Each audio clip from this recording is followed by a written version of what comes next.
రెండు సందర్భాలు చెప్పి ముగిస్తాను. ఒకటి, సిద్ధం సిద్ధం అని చెప్పి ఊరంతా రాష్ట్రం అంతా పోస్టర్లు. దేనికి సిద్ధం? సిపిఎస్ దేనికి? ఇందాక బాలశౌరి గారు మాట్లాడుతూ ఉంటే నేను అబద్ధమే చెప్పనన్నారు. ఆయన చెప్పేది అబద్ధాలైనా అంటే నేను రాగానే సిపిఎస్ రద్దు చేస్తానని చెప్పాడు. అలాగే టీచర్ల పోస్టుల దగ్గర నుంచి డిఎస్సి అన్ని నోటిఫికేషన్స్ ఇస్తానని చెప్పారు, అది చేయలే. అలాగే మద్యపానాన్ని నిషేధిస్తామని చెప్పారు ఆయన. అవన్నీ మర్చిపోయాను కన్వీనియంట్కి. ఇలా ఇలా ఇలా చెప్పుకుంటూ వెళ్తే అంతు లేదు అబద్ధాల లిస్టుకి. జగన్ గారు మీరు బాధపడకండి, మేము వస్తున్నాం, ఎన్నికల రంగంలోకి అడుగు పెడుతున్నాం. మేము మౌనంగా ఉన్నామని చెప్పి ఏం ఆలోచించట్లేదు అనుకోకండి. వస్తాం, ఎన్నికల రంగంలోకి వస్తున్నాం. ప్రతిరోజు సభ పెడతాం, మిమ్మల్ని ఎండగడతాం. మాటకి మాట కాదు, పాకిస్తాం మాటలతోటి.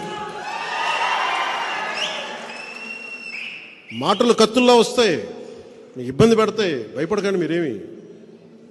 మీరు లక్షల మంది సభలు పెట్టుకోండి. స్కూల్ పిల్లలకి ఇంటర్మీడియట్ ఎగ్జామ్స్ రద్దు చేసి మరి మీరు సభలు నడుపుకోండి. అన్నిటికీ బదులు చెల్లించాల్సిన సమయం వస్తుంది. ప్రతిదీ నేను చాలా అత్యంత అరుదుగా కానీ నిర్ణయించుకోను. ఒక నిర్ణయం తీసుకునేటప్పుడు చావో రేవోనో పెట్టి నిర్ణయం తీసుకుంటాను. 2014లో పార్టీ పెట్టేటప్పుడు ఈరోజు ఉంటే ఉంటాం, పోతే పోతాం, కానీ ఒక సత్యాన్ని ఆవిష్కరింపజేసి చచ్చిపోవాలని నిర్ణయించుకున్నాను.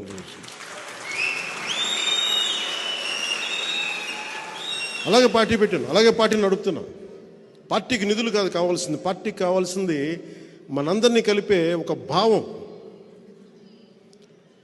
మనందరం పూసలం, మనందరం ఆ భావంతో కట్టబడ్డ పూసలం మనందరం. భావం పోయినప్పుడు పూసలు ఎగిరిపోతాయి.